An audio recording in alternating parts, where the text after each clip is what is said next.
the possibility of presenting this prospective pilot study. And as we all know, the BRAF inhibitors therapy dramatically changed the natural history of the ECD, and these treatments are highly effective and, as already said, changed the whole history of the disease. But on the other hand, we know that there can be several adverse events and several side effects that, for example, like the most common skin side effects, skin disorders, and like kidney disorders, cardiac disorders that can be presented in those patients that are doing the BRAF inhibitors therapy. So we have to find a way to use this therapy without interrupting it, because as we know from the LOVE study, relapse can occur. In the LOVE study in particular, relapse occurred in 15 cases, so the 75% of patients with a median time of 6 months. So we cannot just withdraw the therapy, because withdrawing the therapy can lead to a recurrence of the disease, reactivation of the disease. So we have to find a way. And so we know that there can be several options that have been proposed to reduce toxicity without losing efficacy of the treatment. For example, just to cite two of them, the first one can be a combination between an anti-interleukin-1 receptor antagonist and BRAF inhibitors, because we know that sometimes the side effects can be due to the fact that there can be an inflammatory pattern that is related to BRAF inhibitors, and the anti-interleukin-1 can reduce this inflammatory pattern. Or another strategy could be like using another totally different drug, another different treatment options, like the use of mTOR inhibitors that can be a safe strategy, but on the other hand, we totally change and we totally switch the treatment.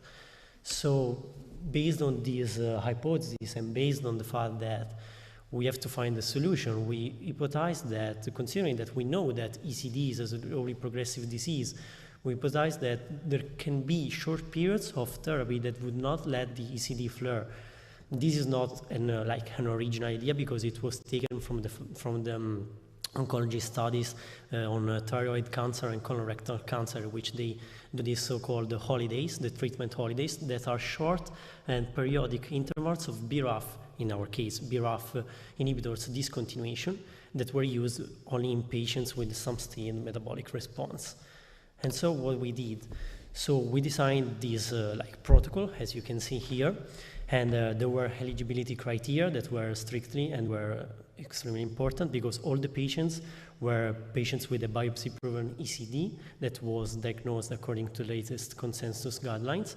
These patients were all stable patients, because there was like a PET-CT that was performed before starting the protocol, and then 6 to 12 months after initiation, and every 12 months thereafter. And they were on stable Vemurafenib dose. In particular, in 8 patients, they were taking 480 milligrams twice daily, and in 3 patients, they were taking 240 milligrams twice daily. This was the dose that was a good compromise for all the 11 patients that I'm going to show you now, for a good response without stability, without toxicity. And as we can see here, the treatment was designed. The treatment holiday program was designed with 9 weeks on therapy and 3 weeks, that is the white one, while the on therapy is the blue one, that were the off therapy periods.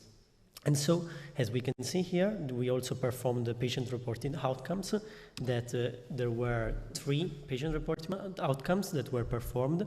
The first one was the ECD symptom scale that was taken from the paper of Eli.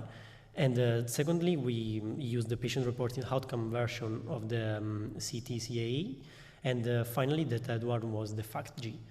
And the questionnaires were administered, as you can see, at the end of the second off period and at the end of the second off treatment cycle. And then they were administered twice yearly. So what were the results? Here in this table, we can find the baseline characteristics of all the 11 consecutive patients that we treated. And I want to focus particularly on the fact that they were all BRAF patients, BRAF mutated patients in all the cases. And they were stable patients. This was something that I want to focus on, because the treatment before holidays was around 3 years. And at the time of protocol initiation, 8 patients presented a complete metabolic response, and 3 patients experienced a partial metabolic response.